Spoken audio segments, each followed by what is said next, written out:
Je souhaite maintenant laisser la parole à M. Serge Prato, maire de Saint-André-les-Alpes, qui nous accueille aujourd'hui.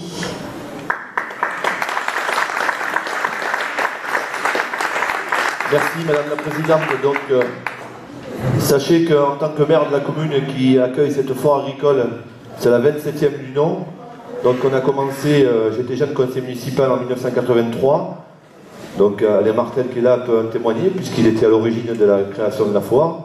Donc le conseil municipal à l'époque avait décidé de remettre en place cette foire sans imaginer qu'aujourd'hui, donc en 2010, on puisse atteindre le niveau que nous avons atteint cette année. Vous avez pu remarquer, il y a de plus en plus de monde, de plus en plus d'exposants. Donc je crois que c'est un vif succès et je voudrais que l'on fasse une ovation à la présidente et à son équipe donc, pour l'organisation de cette foire.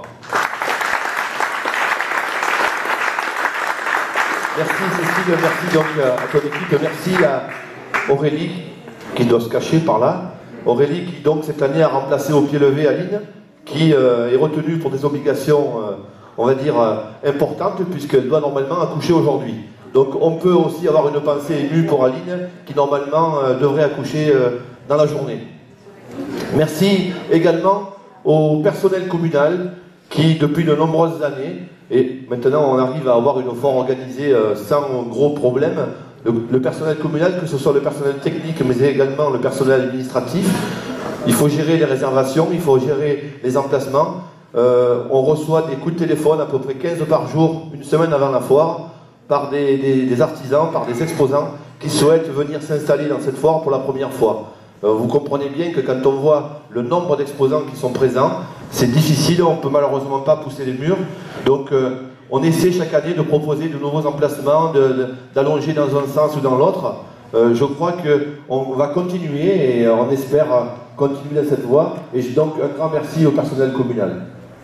Maintenant, je laisse la parole à M. Frédéric Espiol. Merci.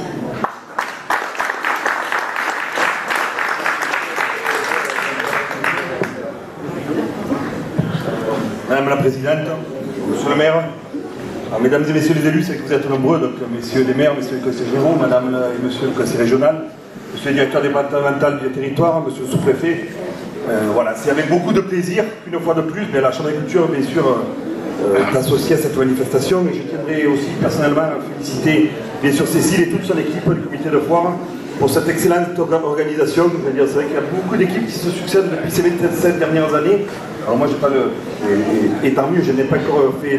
Je ne suis pas là depuis l'origine, mais quoi qu'il en soit, j'ai bien une quinzaine d'années que je suis régulièrement sur cette foire de Saint-André. Et c'est vrai qu'on voit vraiment un intérêt, aussi bien pour les visiteurs, pour les touristes, les agriculteurs, l'ensemble des bergers présents, et surtout pour les éleveurs qui sont présents aujourd'hui à plus de 1600 bêtes, Cécile l'a rappelé. Et il y a certainement qui font du commerce. C'est vrai que je pense qu'avant tout, ces foires, c'est fait pour faire du commerce et de quelques échos, bien qu'on ne sache jamais ce qui se passe entre un maquignon, entre un éleveur, entre un gérant de structure d'achat, mais on a ouï dire que ça avait l'air de bien se passer. Alors tant mieux, parce que quoi qu'il en soit, le monde agricole en général en a bien besoin. Les éleveurs, plus particulièrement, c'est vrai que depuis ces dernières années, c'est un monde qui souffre.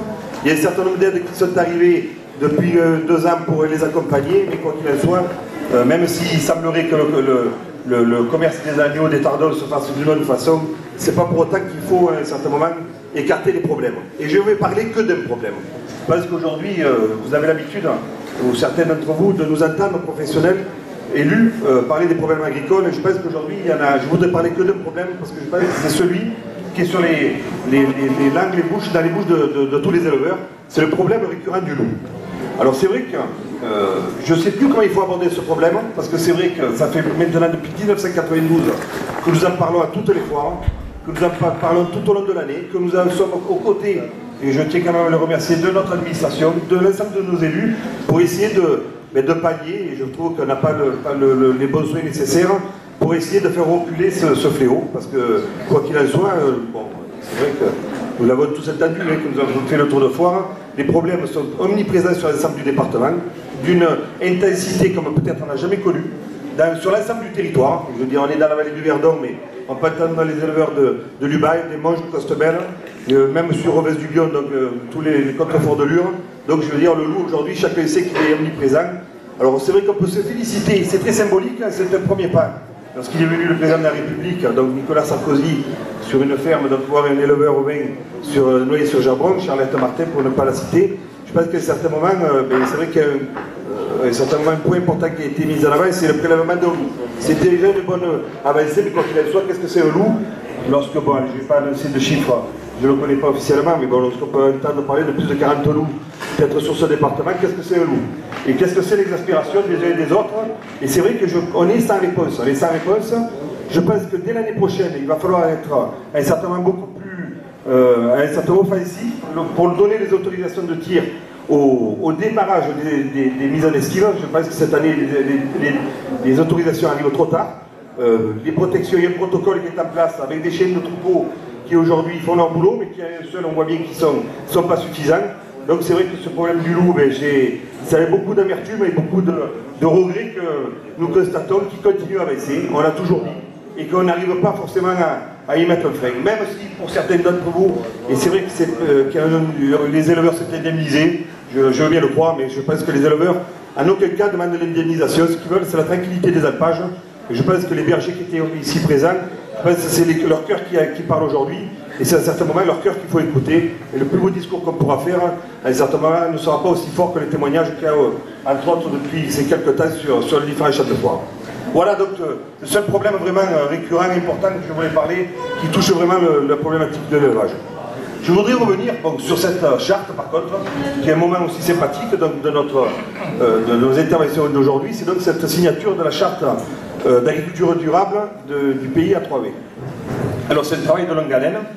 Je voudrais tout d'abord remercier le pays qui a été le maître d'ouvrage, la collaboration étroite qu'il y a eu avec la Chambre d'agriculture, à Lille pour ne pas la citer. C'est vrai qu'à un certain moment elle manque peut-être aujourd'hui, mais bon, quoi qu'il en soit, c'est une bonne nouvelle qui la décroche de la manifestation aujourd'hui, donc c'est pas, on lui souhaite de bien accoucher, c'est plus cité.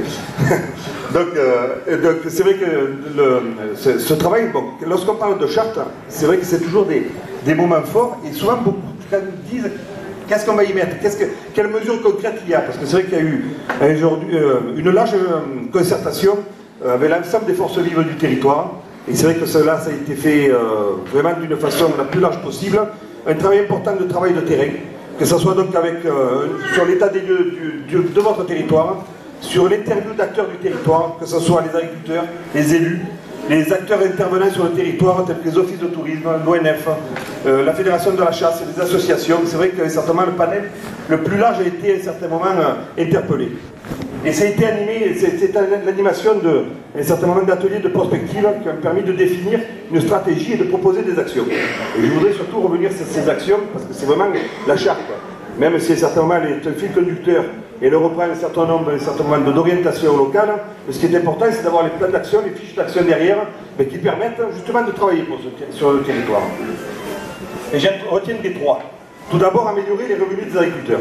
C'est l'essence même. Le deuxième, c'est disposer durablement du foncier agricole. Et enfin, c'est maintenir l'agriculture par la transmission des exploitations agricoles. Je vais prendre deux exemples très concrets, justement, des actions qui se mettent en place.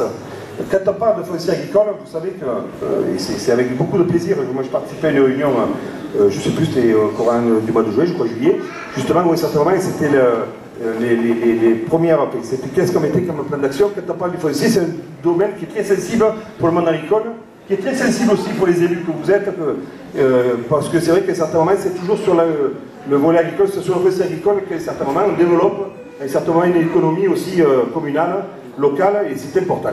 Et vous savez que la Chambre, aussi avec l'ensemble des partenaires départementaux, l'administration élue, a signé une charte foncière au cours du mois d'avril dernier, et qui est un fil conducteur aussi, justement aussi qui doit servir de repère et de base pour qu'à un certain moment, lorsqu'il y a un document d'urbanisme, lorsqu'il y a un projet d'urbanisme sur un canton, sur nos communes, qu'à un certain moment on regarde d'un peu plus près les prérogatives agricoles, qu'est-ce qu'on empiète sur le terrain agricole, est-ce qu'à un certain moment, il y a peut-être l'agriculteur, la force agricole locale doit être aussi prise en compte, et c'est vrai que ça a été aussi redit le jour de la venue du président de la République, et c'est un point fort aussi de la loi de modernisation agricole, c'est la taxation aujourd'hui de tout foncier qui va être voué à autre chose que de l'agriculture.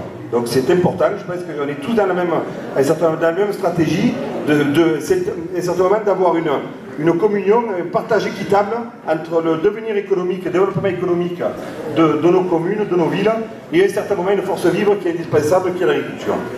C'était mon premier exemple. Et le deuxième, c'est toute l'approche au niveau de la transmission et à un certain moment donc, des exploitations. Je voudrais juste rappeler que dans votre secteur, en 2009, c'est 50% des exploitants du pays qui ont plus de 50 ans. Donc d'ici 10 à 15 ans, c'est donc plus de la moitié des exploitants agricoles qui cesseront leur activité. C'est une action, voilà, cette action ciblée sur ce public doit être rapidement engagée pour permettre à la plupart de trouver un repreneur. Et c'est vraiment ça un axe fort aussi, prioritaire, mais bien sûr de cette charte qui va être signée, mais aussi certainement de ce cheminement depuis ces dernières années que nous faisons en particularité avec les jeunes agriculteurs. Mais c'est d'un côté s'installer d'une façon certainement dynamique, certainement offensive, et de l'autre côté c'est permettre aussi à des futurs cédants de faire d'être un relais pour des futurs installés qui ne trouvent pas des fois la place où ils peuvent aller. Donc c'est vrai que cette charte donc, a ouvert cette brèche-là.